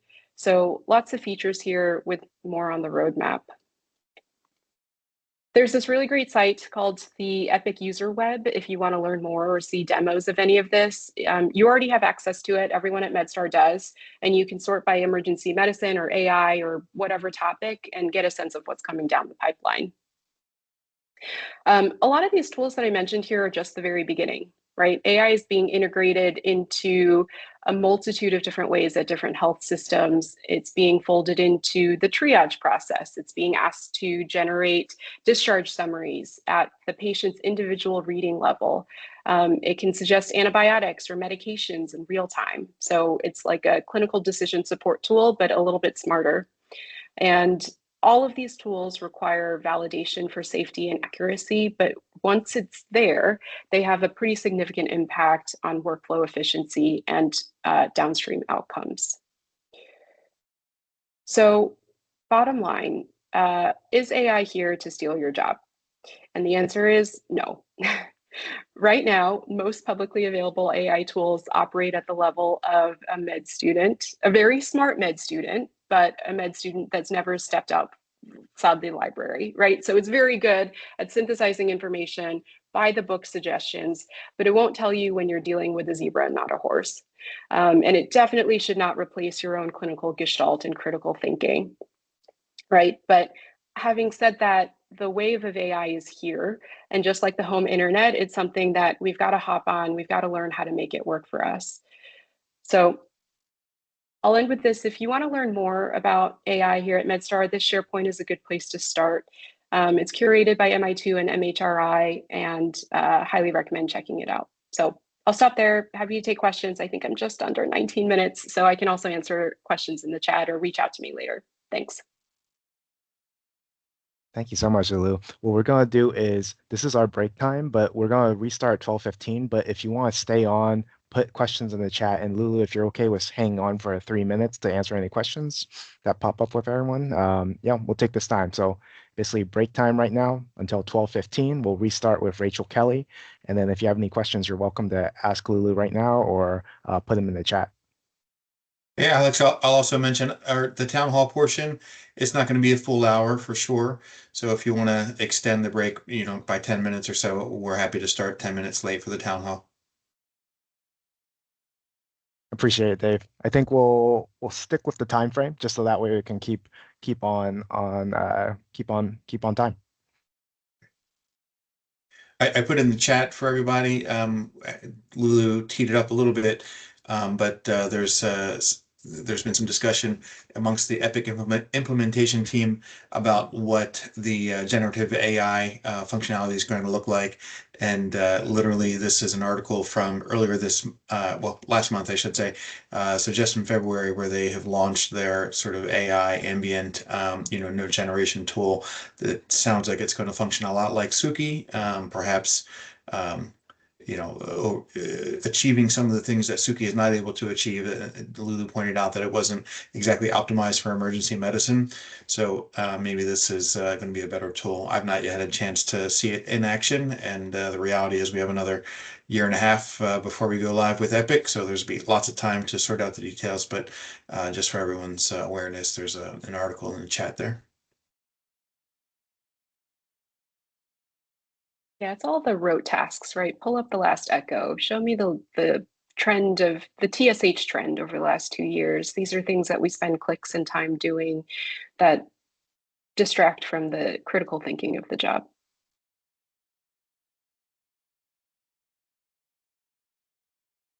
Lulu, I was wondering, I mean, I don't think it will replace our jobs either at this point, because I think we have that clinical gestalt, like we know what sick looks like and what doesn't just by looking at a patient. And so like our experienced ED clinicians, like they know what, like they can smell a GI bleeder, and they know what sepsis looks like before even the vitals sometimes too. But is there any AI that is being created with like visual, basically cues and stuff, like a camera that integrates that into basically clinical reasoning, or maybe in some other aspect too? It's already here. There are, maybe we will be replaced. You're right. There are various programs that will do things like tell you when a patient's about to get out of bed, before they actually do it, or using pan tilt zoom cameras, right? We already use cameras actually live at all of our hospitals for something called remote visual monitoring or telesitting. These are not AI enhanced, but you can layer on an additional kind of AI layer of being able to warn you before patients, fall out of bed. In general, it is more difficult, right, for the AI to detect things that we can pick up very quickly in person, but I think it's just a matter of time before it catches up fairly quickly. Now, whether the categorization of whether someone's sick or not or septic or not is as accurate, I think that'll take a bit more time. Yeah, Alex, one last comment for me is, we need to really be cautious for those of us that supervise the care of others, especially learners or people that are early in their career. We need to be really cognizant of the fact that they are not only familiar with these tools, but maybe using these tools in their practice to help generate differential diagnoses, for example, that sort of thing, which is great. And we need to anticipate that that is going to be something we encounter frequently moving forward. But there's a flip side of it as well, which is that, someone that doesn't have a lot of experience and hasn't, done their 10,000 hours in emergency medicine, for example, might look at a differential diagnosis that's generated by an AI tool and then not have the wherewithal to sort of think through the important medical decision making that goes into sorting through that, right? And so it might translate to someone saying, I need to do $1 million worth of testing for this patient based upon this differential diagnosis that ChatGPT just provided to me. And obviously that's not how we want to practice. That's not the right way to practice. So we need to just anticipate that that might be something that we see, and making sure that we are including discussions around that with our learners and with people who are early in their practice and perhaps still developing their clinical acumen. Yeah, it's a great point, Dave, and all the more reason that we as staff need to be familiar with these tools because our learners are showing up with them, right? Just the way that we teach our learners in Journal Club how to critically assess a publication, or how we teach our learners when to use Wells criteria or not, right? The same concept applies to using these AI tools. So don't just take the answer as the output as a given truth, right? Question it. So what was the data that this was trained on? Does it apply to this specific patient scenario? Are there things that don't quite make sense? How did you get from logic, point A to B to C? Points well taken. Yeah, I think sometimes we can tell when a learner has used AI based on their presentation sometimes too. There's I remember a learner was like, we could fiber optically take a look at the larynx. And I was like, that seems advanced. And also what are the logistics that kind of come into that too? Like the pre-medications and also setting up for that room and everything too. Have you seen this before? So it's just, sometimes you can kind of get a feel of some learners are using AI, and just like you said, Lulu, it gets from A to D, but there's no B and C essentially that has kind of came before that too. And it's points well taken about working with our learners too. If we have a moment, we're going to switch gears a little bit, and we're going to move over to Rachel Kelly. And then Rachel, are you, I feel like I have to scroll through the pages. Rachel, are you here? I'm here. Hey. Oh, great. Perfect. But Rachel is our Senior Health Policy Fellow, and she is working clinically at Georgetown and Harbor, and she also serves at the Office of the Administrator at CMS. Her policy interests focus on health care infrastructure reform, and she's addressing the physician workforce shortage. She completed her training at University Nevada, Las Vegas, and Stony Brook, and basically she is coming with us for a policy lens focus on basically insurance, and she'll be basically giving me and all of us an update about insurance and how it kind of plays into emergency medicine. Hi, thanks for the intro, Alex. As you said, Rachel Kelly, nice to meet some of you and see a lot of familiar faces. I'm a second-year health policy fellow. We'll be talking in general about kind of health policy in the United States, and then mostly talking about some current issues that we see in the news pretty frequently. So to start, I have no financial disclosures, and then the agenda for this lecture, we'll be mostly going over the regulation and structure in our healthcare system, and then spending the bulk of it on the current topics that have clinical relevance for us. So a quick overview of healthcare regulation in the United States. Around like the 19th century, when we still saw those medicine shows and like snake oil treatments, we saw the establishment of formal training in medical schools and hospitals, and as well as the establishment of organizational medicine like AMA. In the 1920s and 30s, that's when we started seeing the first prepaid hospital plans and physician services were kind of the precursors to insurance systems, and then the first major insurance plan with Blue Cross and Blue Shield. It wasn't until post World War II when a lot of the nations around the world afterwards started to drift more towards nationalized systems that the US kind of more drifted towards employee sponsored insurance. This was really solidified with the ESI tax exemptions and ERISA preemptions, which are a little outside the scope of this, but shows that around that time, that's when we kind of drifted more towards that into the national system. Kind of the last chance that we had at that time to get a national system was around 1965 with the Social Security Act, but ended up only establishing Medicare and Medicaid. And then the biggest legislation after that wasn't until 2010 with the Patient Protection and Affordable Care Act, also known as Obamacare. And that's kind of the landscape that we have now, which set us up to have both private and public insurance, and so we don't have a national system. So for private insurance, the main types that you're going to see are the employee-sponsored insurance, or ESI, and that's what we all have through MedStar. And then the private insurance can also be purchased in the ACA marketplace that was established with the ACA, and that's where individuals can go purchase it separately. And the major plan types that you're going to be seeing are HMOs and PPOs, and we won't go into the specifics here, but that's when we're doing open enrollment and we're really choosing which ones work for us. That's kind of the major plans that we're going to be picking from. And then in terms of public insurance, so these are all entitlement programs, which means if you qualify for them, you're going to get covered for those benefits basically no matter what. So for Medicare, the easy way to remember this is you care for your elderly. So that's 65 plus, and it's going to be certain younger individuals as long as they have disabilities that are qualifying for that in ESRD. Medicare is divided into 4 parts, A through D. A and B are traditional Medicare, D is for drugs, and then C is Medicare Advantage plans, which we'll go over later as well. And those are the ones that are going to be provided by private insurance, but are subsidized by the government. And Medicare is fully funded by the federal government. Medicaid, on the other hand, is for those in poverty, and it depends on the different FLPs in the states. And so the way to remember that, if you're confusing the two, Medicare and Medicaid, is you give aid to those in need. So this is a program that is jointly administered and funded at both the state and federal level, and the percentage coming from both the federal side or the state is dependent on the federal medical assistant percentage, which is the FMAP.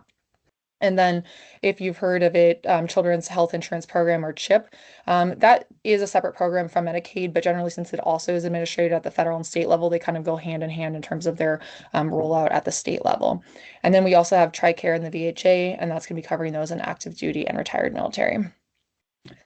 So brief overview in terms of demographics and costs in the country. As you can see in the pie chart, the majority of the country, almost half, is going to have the employee sponsored insurance, but a large percentage, over a third, does have government provided insurance, whether that's through Medicare, Medicaid, and the military.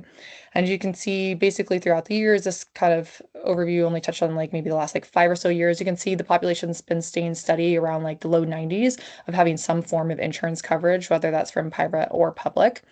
But as we see in the bar graphs over from a CMS report in 2024, and this is something that we see in the news every day, that the cost of healthcare are going up substantially every year. So in 2024, we just reached over 18% of the GDP, and that's on all costs for healthcare, not just government spending, and overall spending over 5 trillion on it.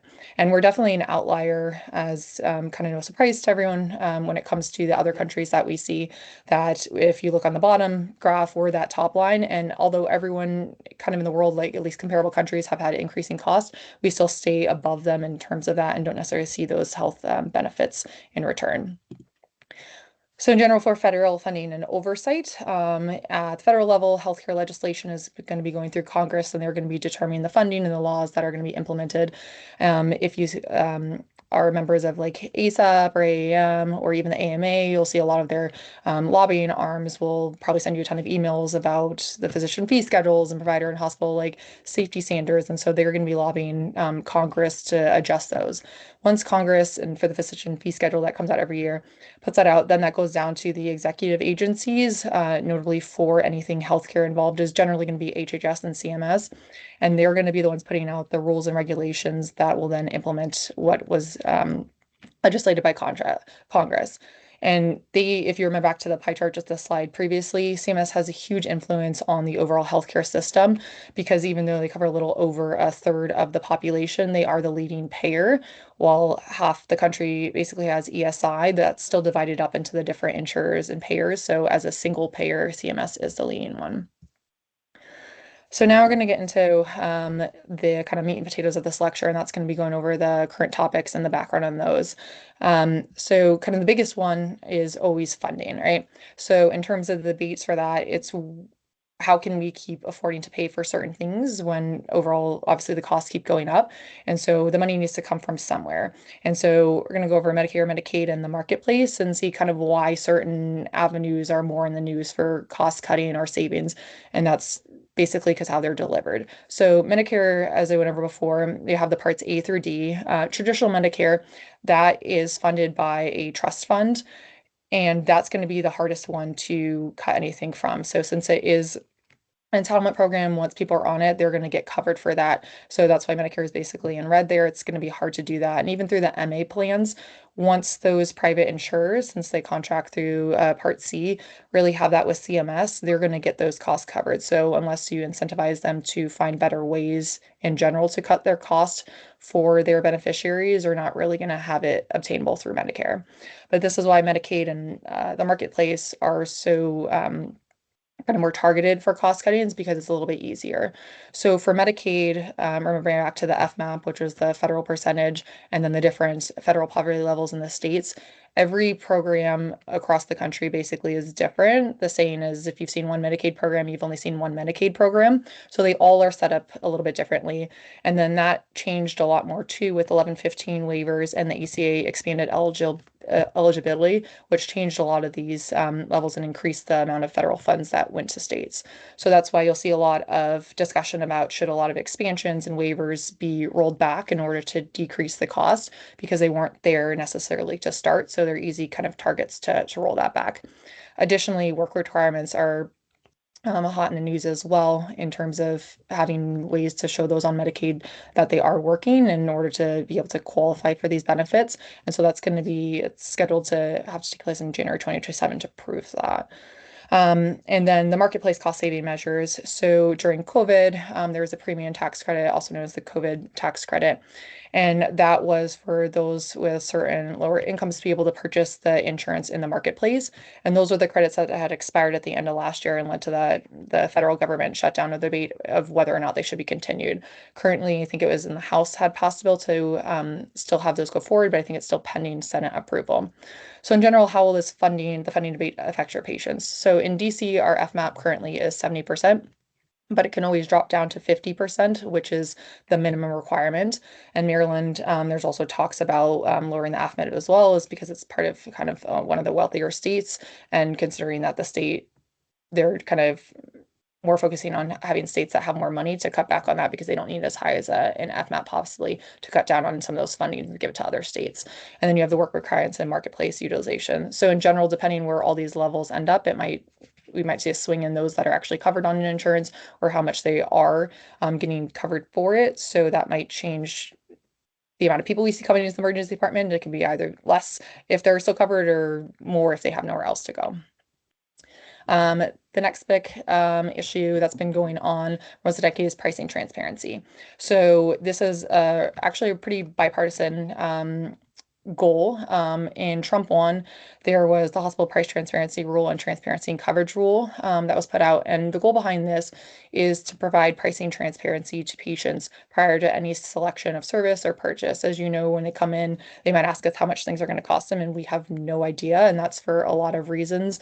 It involves both insurance coverage, the change in if they're in network, out, there's a myriad of factors, so we can't give them any price. And usually they don't receive a bill until months later and know what they have to pay. And so there's been a lot of issues with implementation for this for bunch of reasons. So the hospital's insurance companies have to report this data, but there is a lot of wrong data, coding issues, not having accuracy with insurance, and then the data itself is very hard to access. And that's been going on for a while. Even the GAO, or Government Accountability Office, in a 2024 report said that all this data is pretty inaccurate and unusable. So even like governmental organizations can't even use this to generate reports. So because of that, there's been increased enforcement for that. So during the Biden administration, they actually went up on the non-compliance fees for hospitals, but it didn't really end up doing much because of the way it's implemented and the way hospitals kind of get dinged for not complying. They can kind of wait until they were found out that they're not doing it. So then the fees don't really start. And that's just kind of a normal government process. But in general, because of that, about a third remain non-compliant. But as I said, it's a very bipartisan issue to want to get this out there. There's a new EO put out by Trump last year, and so we'll see what that kind of does moving this needle forward. But how could this affect our patients possibly in the near future? If this data actually became usable and accurate, it might be something that would enter a conversation that we haven't had to do before in terms of shared decision making. If a patient's saying something's cheaper at another hospital they could go to, we might have to consider having that discussion with them or transferring care, which is, again, something that we're used to doing. The next big issue in terms of money is drug pricing. So if you've been kind of listening to the news in the last year, and especially the recent State of the Union, most favored nation drug pricing is a hot topic. So MFN, the concept behind it, and it's been proposed for multiple administrations before this too, is that the US should not be paying higher drug prices for drugs that are developed in this country while other countries are paying less. So in EO in May of last year was put out that was kind of guiding pharmaceutical manufacturers to go to MFM pricing. And there's been a lot of negotiations that have been happening outside the typical routes in terms of price negotiation that isn't going through regulatory and legislative routes. But a lot of the ideas behind this are trying to get the pharmaceuticals on board voluntarily to do this. But if not, there is some implementation down the line that might be kind of more voluntold through HHS and the FDA. So the goal with MFM pricing, again, is to have us pay less prices for these drugs. And that's going to be a little bit separate than Trump RX, but kind of tying into it. So this is a direct-to-consumer drug purchasing that started just last month, and it is going around insurance. So typically the route for drug manufacturing and pricing, the manufacturers will put out the drugs. The pharmacy benefit managers are the ones that manage the formularies for hospitals, insurances, and they decide kind of the costs that are negotiated, and then eventually the patient pays for the drug. And so this is going around that using coupons and going directly to manufacturers, kind of in a similar way to GoodRx, if you're familiar with that. When we prescribe something in the pharmacy and you tell a patient whether the coupon, they're able to do that. And TrumpRx is actually partnering with GoodRx too. So the big thing for how this might affect your patients is it will potentially save them money depending on the MFN pricing and those negotiations. But also if there is a bigger formulary on TrumpRx, we might be prescribing more to manufacturers. I think when I last looked, there was maybe like 30 or 40 drugs. I think they're planning on adding more. So that might be something that patients, depending on what we're prescribing them, might have us prescribe them directly to a manufacturer. The next thing I'm going to talk about are covered procedures. So as a lot of you are probably well aware, this is huge in the news. So last January, there was an EO that was put out titled Protecting Children from Chemical and Surgical Mutilation. So this was a rule that HHS just in December put out based on this EO, but the rule was banning hospitals from performing, quote, sex rejecting procedures on children. And this was done as a condition of participation for hospitals.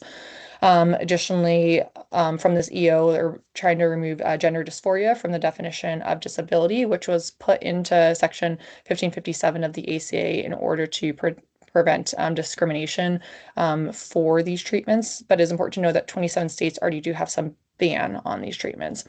So what is kind of interesting in terms of the policy aspect of this route of putting it in as a COP is the COPD, so the condition of participations, that HHS and CMS put out, those are generally put in for quality and safety standards.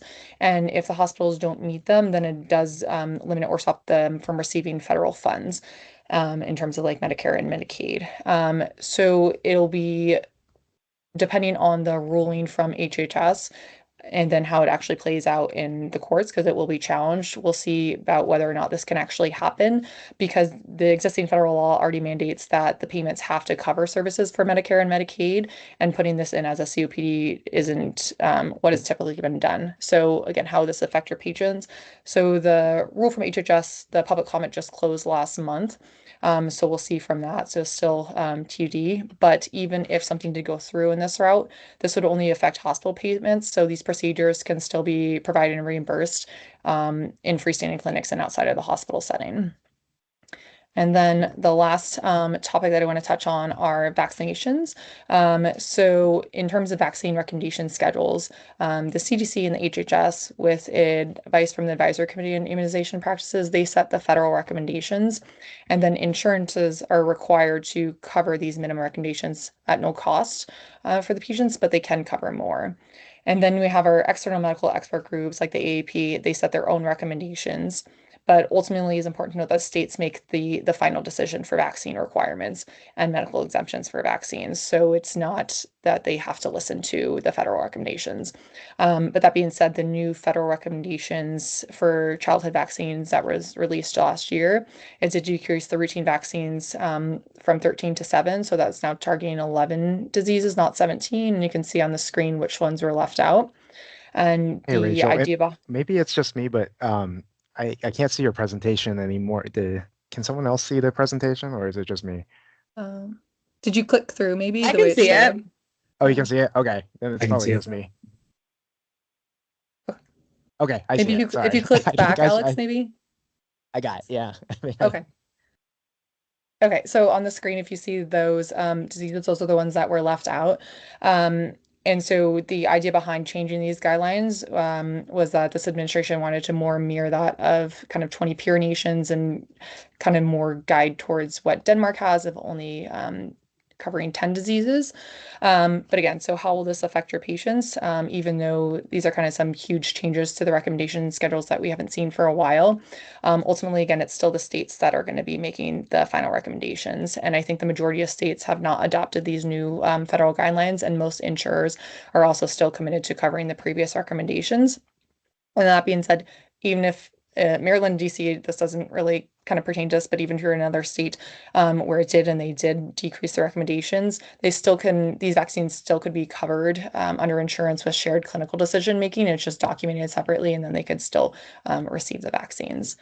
And then that is all I have for you, and happy to take any questions.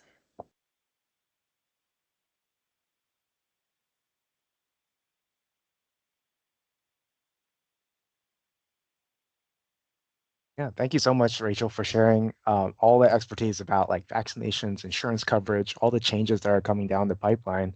I guess I'm pretty ignorant in this realm essentially too, but I was just wondering in terms of like I'm still kind of hazy. Is insurance coverage, do you think in your opinion it's going to be changing that for Medicaid patients, there's going to be probably less coverage in the DC and Maryland? Like, are people possibly going to lose coverage sometime, or I don't know, what is your opinion on that? And how do patients find out that whether they're covered or they lose coverage or gain coverage? Yeah, so that'll depend on, if that FMAP or the FLPs change for DC and Maryland. And then it'll depend how both like DC and Maryland respond to that. So since it still is funded by both the federal and the state, or like DC hood, they could choose to either put more of their funds in there to keep the coverage and the same amount of people on it, or they could not. So say if the FMAP actually dropped from 70 to 50%, the state on its own could still put in more money to keep people on it. But if they chose not to, then they might change that coverage. And like I said, every state has different requirements to meet Medicaid. Or they could, again, change their FLP and say, we don't want it to be like maybe like 130%, but we'll go back to 100%. And that would change the amount of people who are covered on it. But it'll really be their response to that. Oh, I see. Thanks for explaining that. Yeah. I think Susie has her hand up. Yeah, thanks very much for that. This whole thing, I don't really understand it, so I really appreciate the the explanations, and it just basically just makes me nervous in general. That's how I sort of respond to the whole thing. But so I've heard a lot about like for MedStar Family Choice, people are just being dropped off Medicaid and having to re-enroll more often. You may have addressed that along the way there, but I didn't really catch it. I'm wondering if that's an issue. I know we're supposed to be like, as departments, we're supposed to be on the lookout for people and try to help them like stay on their insurance, and they're sort of betting that the non-sick patients won't really realize and won't like, push to re-up, and the sicker patients will be the ones who re-up, and then we're going to be all in big trouble. But anyway, can you speak to that, or like what that's about? And also the work requirement is another thing that sort of looms in my mind, and I don't know what that really would look like or how that would affect things. Yeah, I'm not sure about the MedStar First Choice, how they're falling off. But typically, yeah, that's going to be a lot of issues with when patients are enrolling if they don't choose to re-enroll. I can't speak specifically to that, but they might still be covered, and it might just be like a paperwork issue. And again, that's kind of more coordinating care for them, so they're not losing that coverage, but they It's might not a still. general thing where they're kicking people off every 6 months or something. I'm Just not in not, general. I don't, yeah. Got it. If they still qualify, Okay, it might just thank be a paperwork issue. Yeah. And then I forgot the last part of your question. Oh, the work requirement. Like, what is that going to Oh, happen? What's yeah. that So going to again, look that's like going for to our be people? each state, like how they're going to do that. So it hasn't really been specified how they need to show that they have the work requirement. And I know there's a lot of it's going to be very hard to do. So theoretically, I don't actually know how it's going to play out because I know they want that, but showing how the patients or beneficiaries are actually like working and then providing that information and then sending it the other way when Medicare and Medicaid and the federal government doesn't really communicate that well with the states. I don't know how it's actually going to play out. So it's That's probably concerning, good. but also I think it's Right. going to be more of a paperwork issue than actually anything. Yeah. And it sounds like it's certainly not impending. It's definitely a year away, yeah, before it has to start. And then again, through everything federal, it's always still going to be slow in terms of like implementation. And then showing that, and say if there was even a state that wasn't showing that, they still have to give them like warnings to then prove it. So I don't think people are just going to start dropping off in January. Yeah. Great. Thanks. Yeah. Yeah. Thank you so much, Rachel. I think there's a question from Alicia, or sorry, a question in the chat. And for time's sake, we're gonna move on as well. But if you could answer that question in the chat, that'd be much appreciated. Yeah, of course. But yeah, thank you so much, Rachel, for that presentation on insurance, vaccinations, and everything that's been changing. It feels like a whirlwind that sometimes, or I definitely cannot keep up sometimes too. Yeah. So I really appreciate you kind of keeping me up to date on that too, and all of us.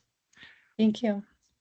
So we're going to switch gears as well. So now it is Dr. Duncan Wilson, and he's an emergency physician over at Southern Maryland too. And he's an excellent clinician. From every time I talk with the residents too, they're always talking about working with Duncan and how much they enjoy working with him. I haven't worked alongside him, but it makes me excited that if I had the chance in the future to work alongside him, I'd love to too.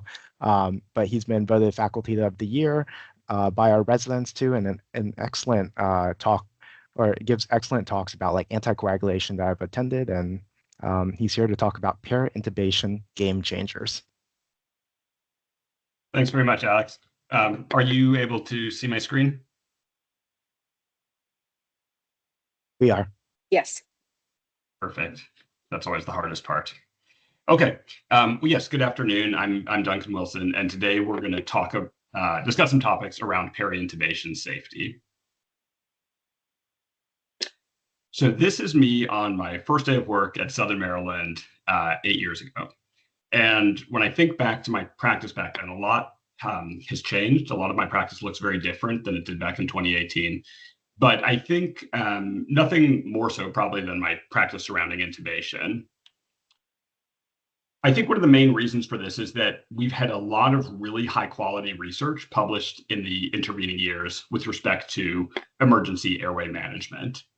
And I wanted to give this talk because I think we're in a place where much of this high quality data actually challenges some of the classic teaching and conventional wisdom. I can't possibly cover everything in this short talk, but I want to focus on 3 topics: pre-oxygenation, choice of induction agent, and post-intubation sedation. So why do we pre-oxygenate before intubation? The reason is that in a spontaneously breathing patient, about 70% of the gas in the lung is nitrogen, and the remaining 30% is largely oxygen. And during intubation, the patient is apneic from the start of laryngoscopy until the ET tube is inserted. And during this time, the oxygen content of the lung is rapidly consumed and the patient may desaturate.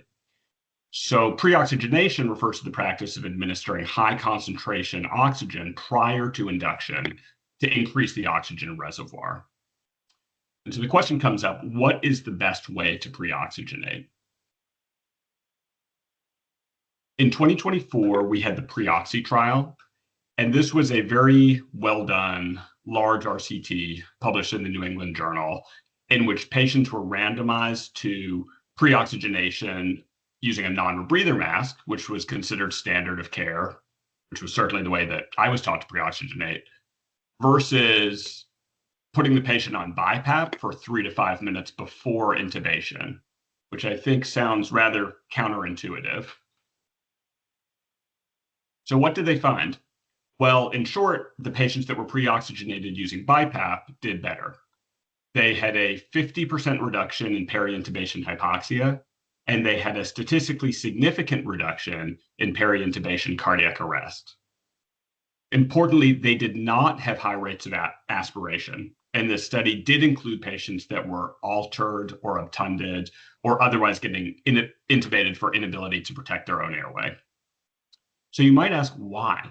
Why would BiPAP be better? To understand this, let's consider the physiologic effects of these techniques. So what does a non-rebreather offer a patient? Well, it offers one thing, high FiO2. And it's not 100% FiO2, mind you. The reason is that a non-rebreather mask is not a sealed circuit. And so depending how rapidly and deeply the patient is breathing, their minute ventilation may outstrip the flow of the non-rebreather, and they will entrain some room air, thereby inhaling less than 100% oxygen. So they'll definitely be getting a higher FiO2 than if you didn't have them on the mask, but it likely won't be 100%. It'll probably be somewhere in the 60 to 70% range. So let's contrast this with non-invasive ventilation or BiPAP. And there are kind of 4 physiologic effects of putting somebody on BiPAP before intubation. The first is high FiO2. The second is PEEP to recruit collapsed alveoli.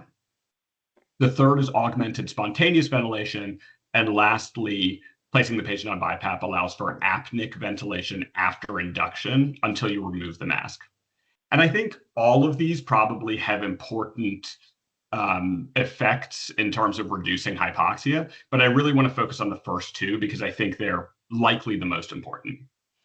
So unlike a non-rebreather, a well-fitted non-invasive mask will form a seal that prevents the entrainment of room air.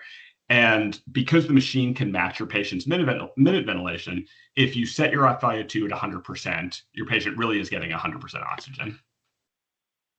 With respect to the second effect, PEEP, PEEP allows for the opening of closed alveoli. And I think we don't think about this a lot, but in all patients, there are some degree of closed lung. So either due to atelectasis, due to infiltrate, due to edema, some of the alveoli are closed. And applying PEEP will allow for the recruitment of some of these closed alveoli.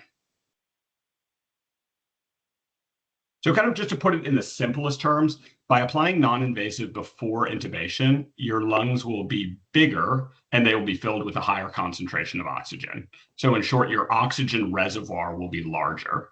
And so it should make sense why the patient will have a longer time to desaturation during the apneic phase. I wanted to share a little bit of local data. So this is rates of peri-intubation cardiac arrest. And I don't have data from all of the MedStar sites, but I do have what I think is some reliable data from my own site. And so if you look here, you can see that our peri-intubation cardiac arrest rate from the last time we extracted at Southern Maryland was 3.1%. And so if you compare this to the control group, in the pre-oxy trial, which is the face mask group, they had a peri-intubation cardiac arrest rate of 1.1%. And then compared to the intervention group from that trial, the BiPAP group, their peri-intubation cardiac arrest rate was 0.2%. So I think certainly there are going to be many factors, some patient factors that are out of our control that are playing into these numbers. But it does make me wonder if being deliberate about our pre-oxygenation practice may move the needle in the right direction. And I think it's worth noting that if it did, that would be pretty awesome, because this intervention is low cost and seems to carry very little risk. All right, so let's move on to our next topic. So choice of induction agent. And here we're going to talk about ketamine versus etomidate. So over the years, I think there's been a trend towards increasing adoption of ketamine as the induction agent of choice in hemodynamically unstable patients. And I've certainly been in this camp. I tend to selectively choose ketamine for induction in patients that I fear are at risk for peri-intubation shock. And there are, I think this is true for a lot of people, there are a couple of reasons for this. So the first is that etomidate, even a single bolus dose of etomidate, does decrease cortisol production. And so while I think the clinical importance of this is much less clear, it stands to reason that in patients at risk for shock, inhibiting stress hormone production may be detrimental. Ketamine, on the other hand, increases plasma catecholamine concentrations. And so again, clinical implications somewhat unclear, but you could surmise that this would be protective against hypotension. And then the last is that observational data has suggested an association between ketamine induction and reduced mortality, although kind of high quality RCT data has been less clear. So the question arises, is ketamine better than etomidate? So this December, we had the RSI trial, and this was a very large, exceptionally well done open label RCT that provided by far the best data we've ever had to inform this question. So what did they find? Well, the primary outcome was looking at death at 28 days, and there was no difference.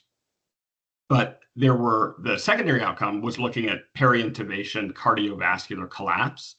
And this was defined as within 2 minutes of induction, having a systolic blood pressure less than 65, the initiation or up titration of vasopressors, or a cardiac arrest. And here there was a difference. So 22.1% of the ketamine group experienced cardiovascular collapse, while 5% less, or 17% of the etomidate group experienced this. I think the subgroup analysis was really helpful. In patients with sepsis or septic shock, so the patients we've historically worried would be harmed by the adrenal suppression of etomidate, we actually see an accentuated difference in favor of etomidate. So here about 30% of the ketamine group experienced cardiovascular collapse, where 20% of the etomidate. And then in patient high severity of illness score, so formerly this was defined as an Apache 2 score greater than 20, but kind of for our purposes, this just means really sick patients with a lot of organ dysfunction. Again, it was pretty much the same thing, and over 10 percentage point difference favoring etomidate. And just quickly, if we look at some of the exploratory outcomes, I think these point in the same direction. So we see etomidate had a lower incidence of systolics less than 80. Etomidate had a lower incidence of a 30 millimeter drop in systolic blood pressure, and they had a statistically significant lower incidence of VTAC. So where does this all leave us? I think everyone's going to kind of have to wrestle with this data for themselves, but I'll offer my read. So for years, I've selectively chosen ketamine, in patients that I think are at risk of peri-intubation shock. And for years, I've taught residents that ketamine is the safer choice. And this data is much better than even the aggregate of everything that preceded it. And I think it's so strong that I'm going to change my practice and change what I teach. And so going forward, I think in hemodynamically compromised patients or patients at risk, I'm going to selectively choose etomidate. All right, so let's move on to our last topic, post-intubation sedation. So this portion will be a little different than the first two sections in that for those questions, we had kind of very high quality, practice-changing recent data around which to center our discussion. Here, we will focus on what I would call hypothesis-generating, but very provocative preliminary data. So we'll start with the case. This was a case of mine. I had a 75-year-old man present for severe angioedema. He was induced with etomidate and rocuronium. We were unable to intubate from above, and so my excellent third-year resident at the time, Quinn Perugini, now my excellent co-attending, performed a cricothyrotomy. And 20 minutes after intubation, we were called to bedside because the patient's heart rate was 140, his systolic blood pressure was 240, and he had sweat beading on his forehead. And we noticed that the propofol dose, the propofol drip, was at 5 mics per kg per minute. The tachycardia, hypertension, and diaphoresis all resolved with a propofol bolus and increasing the basal rate. So what happened? Well, I never actually got the chance to ask the patient, but I suspect strongly that this patient experienced paralysis with awareness. And I feel quite bad about it because I think it's something our patients trust us to never let them experience. So how often is this happening? Well, we have data from the OR that suggests it's very rare. They said an incidence of 0.1 to 0.2%, but we know our patients in our practice setting is different. And so the ED incidence is largely unknown.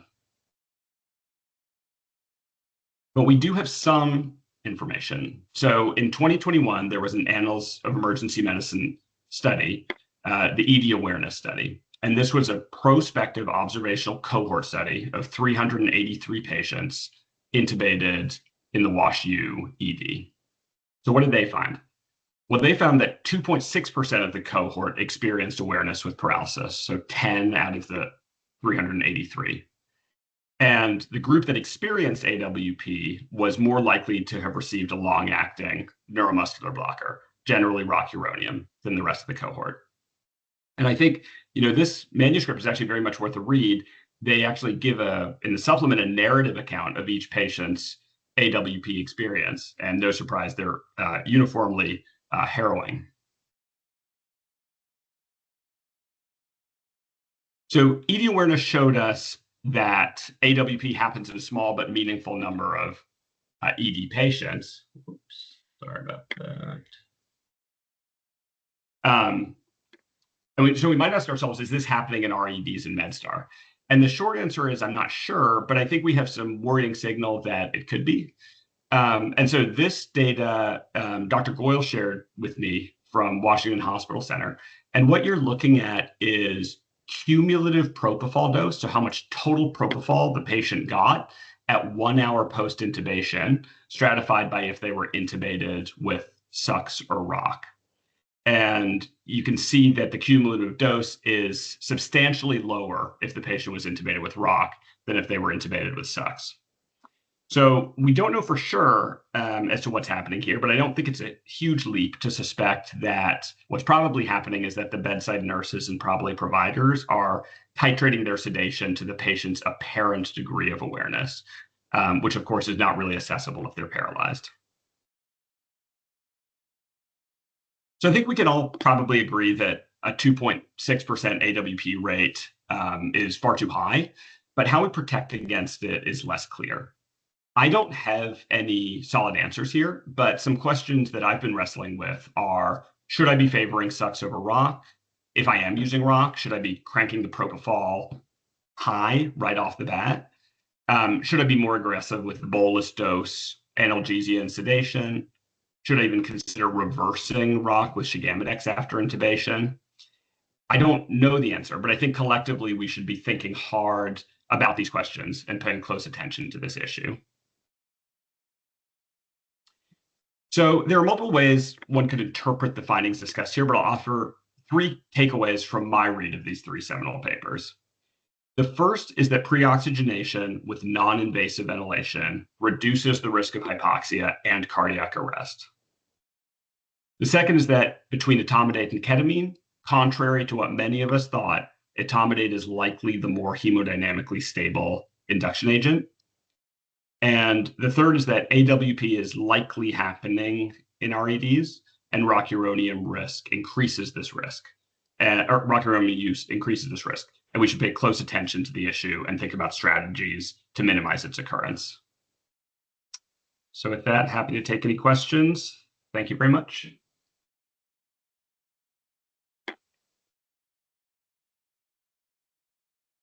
I think Manish has Doug. a question. Yeah, Duncan, great presentation.